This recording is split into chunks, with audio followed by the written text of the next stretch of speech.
This is the Reluctant Leader podcast, the podcast designed to help you if you've landed a leadership role through no fault of your own and now need to find out what you should be doing.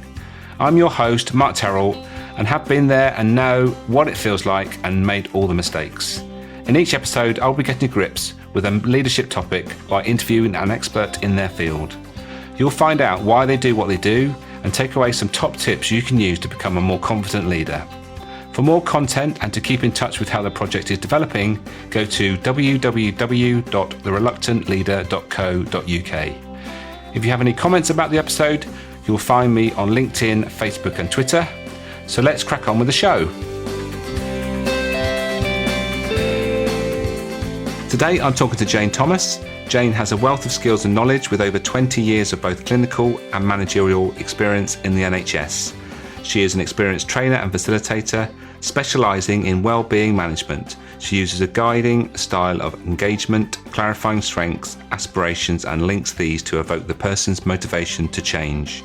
Jane is a licensed specialist practitioner in motivational maps, using the maps to understand individual or team motivation, prompting behavioural changes to create a clear plan of action. I hope you enjoy this chat we had about managing stress, and I will catch you on the other side.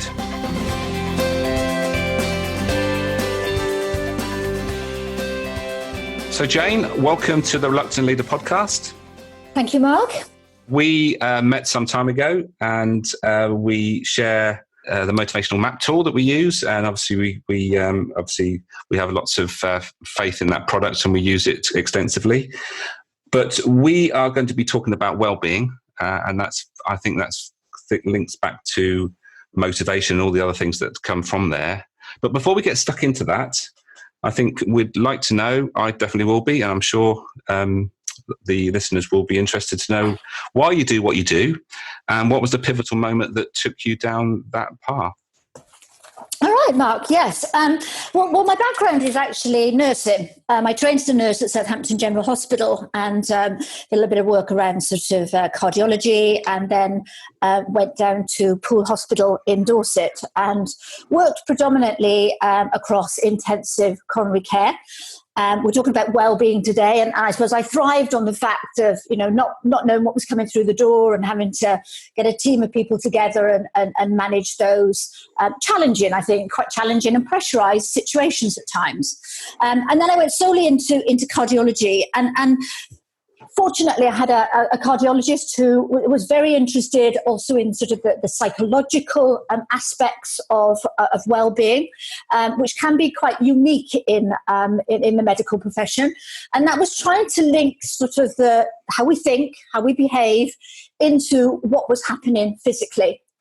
And we were seeing a lot of times that if people were in a poor state of mental well-being, that can also cross over into their physical health. Sadly, the work that we were doing was obviously very reactive, because we couldn't actually have a lot of communication with our patients until we actually saw them in the coronary care unit. After that, I worked with a colleague, and we were again fortunate to set up what we call cardiac rehabilitation at that Poole Hospital. And again, it was great. It was all about educating, but it still was very, very reactive. And so I approached one of my directors at the time, and we were talking about stress, actually. We were talking about the impact that it has on absenteeism in the NHS with staff. And in those days, it was very much around stress management rather than what we now look at around well-being management. And I was very fortunate, and she allowed me to go off and train in that particular arena. What became very clear to me very quickly is that stress is a little bit like a wheel of a bike where that's in the center part of it, the hub, and off that come all these different spokes.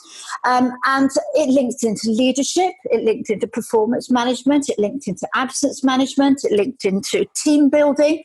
And so I trained in all those particular areas, emotional intelligence, and then came back and eventually gave up my clinical role and actually worked for her and some of the other directors, turning teams around, looking at what we could do to help our leaders lead more effectively, to help our staff manage their well-being more effectively, and to reduce overall absence in that particular environment.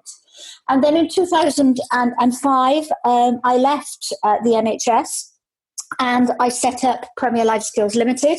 And so Premier Life Skills Limited, we now go into lots of different organisations and provide all of those sorts of training. So I suppose for me, that pivotal moment was using those skills that I'd seen right from the beginning of my career in nursing, through to actually making that decision to say, I've got to go out there now and actually get this message out there. How can we become more healthy, both physically and mentally, and the impact that will have, obviously, on our own well-being, but not just even in the workplace, on our work-life balance. And I'll talk a little bit more about that as we look at the sort of tips that we need to be looking at today.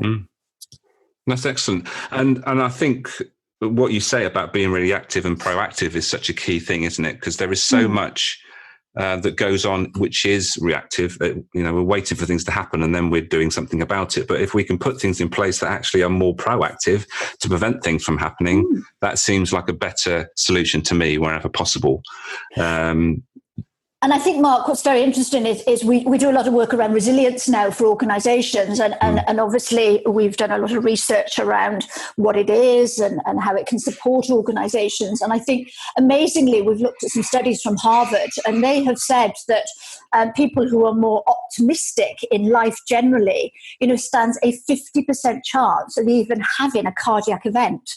And I think, if we can help people to, manage or become more resilient and learn the tools around all of that, the impact that could even have on our health service is immense, basically. Yeah, absolutely. Good. Excellent. So let's get stuck into this wellbeing topic, which you've already highlighted and explained really, really well already. So where do we start with all this? Where can we start with well-being on an individual basis? Okay, I think on an individual basis, people react very differently to stress. What might cause you stress might actually cause me to feel elated, cause me to feel that, I'm really achieving, I'm really focused, I'm really motivated. And that is why I think it can be very, very hard. It can be very, very subjective. And so as an individual, for me, one of the key points that we look at is, what is your tipping point? What are you aware of? And that could be a physical reaction. So for me, I'm very, very clear on an individual basis what triggers off what I would call that sort of stress response. And physically, what I get is a flickering of my eye. Now, some people may get that just generally, but for me, that's my physical trigger. And I know that when I get that flickering of my eye, if I don't start having a couple of early nights, making sure I'm sleeping effectively, then the next thing that happens is it affects my immune system. So I get mouth ulcers and I get a sore throat. And some of that then triggers into how I feel emotionally. So I might be feeling more frustrated. It might be less tolerant with people. And that might also link then into how I behave. So I might be a bit more irritable. So I think for me, on an individual basis, it's really trying to understand what that tipping point is. And of course, if you get to that tipping point and you don't acknowledge it, that will start to affect your performance. That will start to affect your motivation, your energy that is absolutely needed and key to enable you to manage your well-being. That's really interesting, actually. I've never thought about that, but triggers are there. I suppose you mentioned about a physical trigger in your eyelash, and I think personally, I mine's connected with my eyes as well. When I get stressed, my eyes get really sort of dry, and I know. So yeah, I've never really thought about that. That's interesting. But I guess there's also, rather than physical, there's also, other sort of psychological Absolutely. things Yes. and physical, sort of, psychological things that come rather than physical things. So there's lots of triggers that could be going on. Yeah. Mark, triggers can be very individual. What one person may see as their trigger, somebody else, it may not have an impact on them. So that's what we're trying to identify here, is what is it that has that impact on you personally. Right. And I guess there is factors that go on internally and externally. And I was just remembering a couple of books I've recently read, actually, which both talked about that internal dialogue and actually and how we process what's happening to us. And I guess that's a lot to do with it, isn't it? It's how you process that information that's coming to you and how you react to it. Absolutely. So, for instance, again, for somebody, processing of that information actually makes them feel that they've achieved, makes them feel that they've retained their focus, that what they're doing is challenging to them, but not overly challenging. But somebody else will have that individual dialogue, which is, I can't do that. What if this happens? What if something else happens? The last time I did this, I was a failure. And that, again, when all of that is playing over constantly in your mind, what actually happens is your body puts you into what we call your fight and your flight response. So if we think of our fight and flight response as being our survival mode, we need it. The body will actually make sure that if there is a situation, so for instance, if we were to see a lion in a room, you need to get out of that room as quick as possible. Whereas if you haven't got those sort of chemicals that will actually help you to go into that fight and flight response, then there's a likelihood that you're not going to get that reaction and you're just going to sit there. And what's the consequences of that? That lion's going to attack you. But the problem in our modern day society, right, is that our fight and flight response can be triggered off by, as you say, that negative inner dialogue. So that constantly negative thought processes will still have that fight and flight response trigger, where the adrenaline, the noradrenaline, the cortisol will all actually kick into play. But the situation isn't really a survival scenario. Right, yes, because our life is not in danger, but No. It's almost that we're reacting as if it is. As if it is, absolutely, yes. And this heightens that the way that we see things, the way that we react to those situations. And I guess we're talking about, these are the symptoms of stress, which lead on to then our behaviours that come from that and how we deal with it. Yes. And I guess that's different for everybody, isn't it? It's some people, I suppose, will react maybe in a almost opposite manner to they normally are. So they might become more aggressive than they normally are. Or I guess there's the other way where some people might sort of retreat into just going very quiet, maybe. Absolutely, yes. And then so it is on an individual basis. We have an individual responsibility to be aware of that. And I think that's, when we start looking at what we do for managers in organizations, and we go in and we help managers to spot these early warning signs in their staff. And that's not about, actually accusing staff and saying to them, I think you're stressed. It's just being aware of those subtle things that start to change. But the key part of it, of course, which is the really important part, is knowing that in yourself. And that is the bit that is so important when you're looking at personal or individual well-being. Yes, absolutely. So if we're talking about this in more of a structured way, is there a way that, or a model that we can think about as to how we can put this into some sort of plan? Yes, I think so. I think that, as I say, that the main thing for me is to, get people to think generally about. I sort of call it the 8 arms. I get people very much to be thinking about, first of all, their mindset. So, how do I react? Is my way of thinking more optimistic, or do I tend to be more pessimistic in the way that I actually react to situations? And so I think the mindset is really important. The other thing that I think has a big impact is often, again, when we look at this inner dialogue, can I control the situation that's going on around me, or can I influence the situation that's going on around me? And I need to examine and recognize that. And if I can't do that, then I've got to let that go. And so, that goes into question yourself. So can I change the situation? And that might be even just relating to your thought processes to that situation. Could I influence that situation? All right. And the other one there, of course, is that if I can't do any of those things, then I've got to accept that that's the way that it is for this moment in time. The next arm that I look at is very much about the body. Laughter, smiling, the times we spend with people, rather than it being something that's more sort of media based on our phones. We know that exercise is good for us, mindfulness, relaxation, what we feed our body with. The refined sugars will have an energy spike and then an energy low. How do we prioritize our time? Where's your little bit of me time? And we shouldn't feel guilty about that. Thinking again, going back to our diet, the stimulants that we tend to put in. Again, if we look at our trigger points, it may well be that our alcohol intake increases when we're feeling more stressed. It may be that our caffeine intake. It may be that people around us, we tend to get absorbed in all of their sort of negativity. So, what are the things that we need to be thinking about avoiding? Have I set myself any goals? So I suppose this links back into motivation.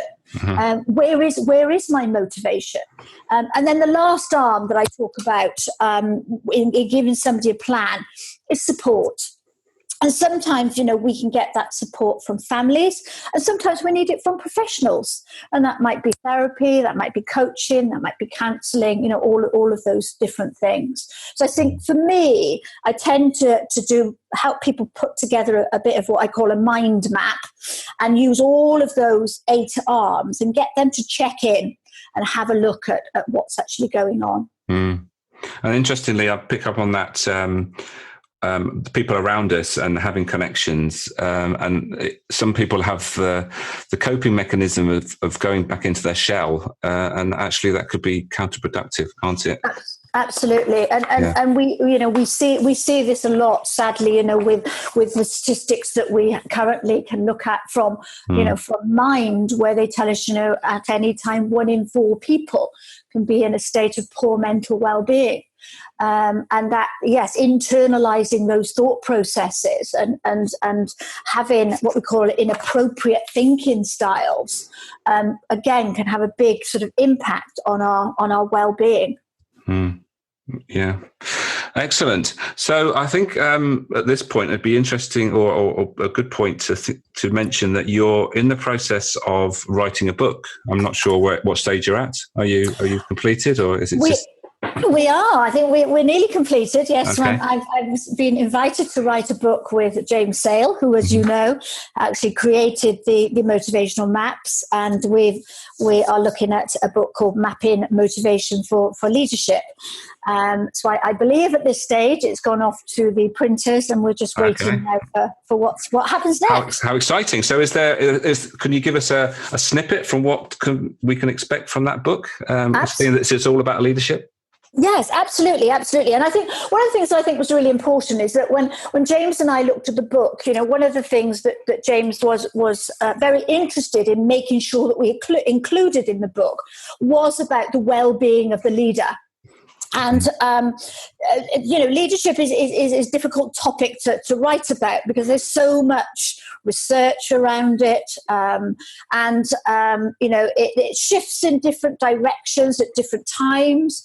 I think at the moment, what's very interesting is that people in the UK are now questioning perhaps some of our great leaders that we would actually think, as somebody perhaps like Churchill or Nelson, etc. And now looking at, well, were they or weren't they? So I think constantly all of these questions are being asked. And one of the things that, when we look at all these different sort of theories and practices was trying to bring something together that was practical, that was understandable for people to actually take on board and say, if I do this, if I actually practice this, I could be a great leader. And the model that we've used, which actually James used in his first book, Mapping Motivation, is actually what we call the 4+1 model. And this 4+1 model, all right, there are 4 key skills that we believe leaders need to master. And they are thinking, so how they think, doing, how they do it, building their teams and working with their teams, so team building, and motivating. Obviously, I talked about a +1. So the +1, all right, is the profound attribute of self-awareness. So it's all about that self-growth. It's about your mindset. We know that, with leadership, the elements very much link into, that motivation and that energy. We can't really do anything without that. And so if a leader is poorly motivated, it will affect their own well-being, but also over time, it will also affect their employees. And so gradually what we start to see is a loss of performance and a drop in productivity. And for me, that the well-being of the leader has a huge impact on the well-being of the team. Yeah, and it's like a trickle down process, isn't it? If it starts at the leadership level, then it's bound to affect down through the organisation, however big that organisation, even if it's only a small team. If the leader isn't in the right place, motivated, it's gonna have an effect on pretty much everybody in that team because they're not doing their best. Yes, yeah. Absolutely. Yes. And I think I suppose I liken it to also a bit like, you drive down a road and suddenly that fog comes in. And it's a familiar road you've been down, but at that point, you start to feel more anxious, don't you? You feel more sort of what's going on. I thought I knew this road, and I had a very interesting experience just lately. My son is actually over in Austria as a ski instructor, and I popped over to obviously see him, and we had 4 beautiful days of sun, and that built your confidence in what you were doing and your skiing technique. And then on about the 4th day, the fog came down, what they call a whiteout. And so I'd skied those runs time and time again, but I could see it was clear. So it gave me that confidence, and it gave me that energy. And all of a sudden, you literally couldn't see 5 foot in front of you. And that, I think, then is where these skills then that we've learned are absolutely paramount to helping us through that fog, and helping us to not go off track when these sorts of things can actually happen. And it was quite, physically, again, I suppose if we go into those triggers that we've talked about, Mark, already, physically, you go back to the basics. Your behavior is, oh my gosh, this is scary, this is frightening. And then, we might be thinking emotionally, can I actually do this? And yet the previous days, it was simple and it was easy. And I think, I got down that mountain and I thought that really to me is something that is actually about leadership. How do we then manage when all that fog comes around us? How do we actually manage those? What are our core skills? And I think for me, this 4+1 model is all about those core skills that when it becomes challenging, then we've got a base, we've got a foundation that enables us to carry on. But and the +1 is so important. The self-awareness is that it doesn't matter how much thinking, doing, team, and motivation you're doing. If you're not in the right place, yeah, absolutely, that's the starting point. Yeah, absolutely. And I guess that's where a lot of people maybe go wrong, and that they're not probably investing in themselves enough or putting themselves as a priority. And it goes back to when you get on the aircraft scenario, which has been mentioned in previous podcasts, is that, if you don't put your own oxygen mask on first to make sure you're in a good place, then you're not going to, eventually you're not going to be any good to anybody. So make sure you put yourself in a good place so that you can actually help others from a better place. Which goes back again to that individual, mapping profile, as I call it, that your own prioritizing your own time management. As a leader, are you pinging off emails to your staff at 10, 11, 12 o'clock at night? When do you turn your phone off? When do you put in, the techniques that are going to help you to manage your own well-being? And if you're managing your own well-being effectively, we know that +1, that self-awareness, you are going to be a better leader. Excellent. So looking forward to reading your book, Jane. I'm sure there's going to be it's going to be a great read, and from the previous books I've read that James has co-written, they're packed full of value and highly recommended. So unfortunately, time is running out, as usual. There is these things. We've already covered a great deal of information here, and I think not what we think, it's actually what I always do, is actually end these podcasts with 3 top tips. So what would be those 3 top tips that you would leave people that are listening to this podcast so they can actually put their well-being as a priority in some way? Yeah, I think it's quite interesting because there's 3 top tips for you as an individual generally, but also I think there are also the top tips in how you help to manage the well-being of your staff. So I think on an individual basis, as a leader, good sleep is really important. Having what I call a relaxation or a recovery tool, so something like practicing things like relaxation and mindfulness, the benefits are huge. Looking at your work-life balance.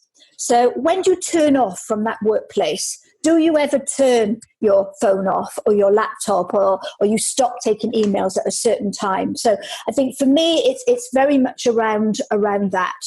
Those I think would be my sort of top tips for the leader. And then I think for the leader in helping to look at their staff's well-being, I think it's increasing that emphasis on being that empathetic leader.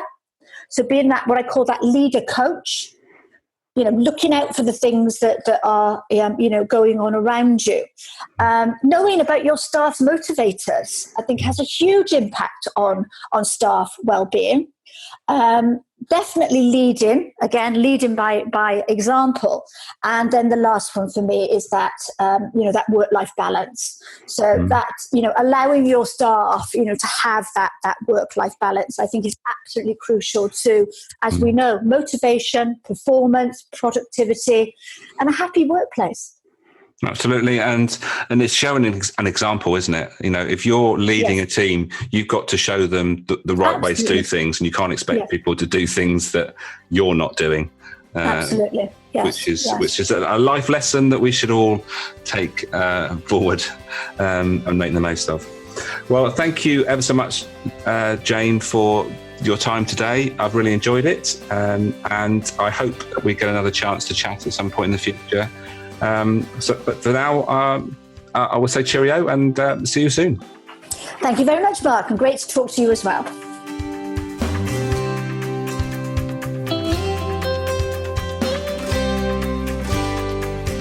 Thank you for listening to this episode. If you enjoyed it, please take a moment to leave a review. Don't forget to check out the Reluctant Leader project at www.thereluctantleader.co.uk. Make a note to start, stop or continue doing whatever struck a chord in this episode. And until next time, be the best you can be.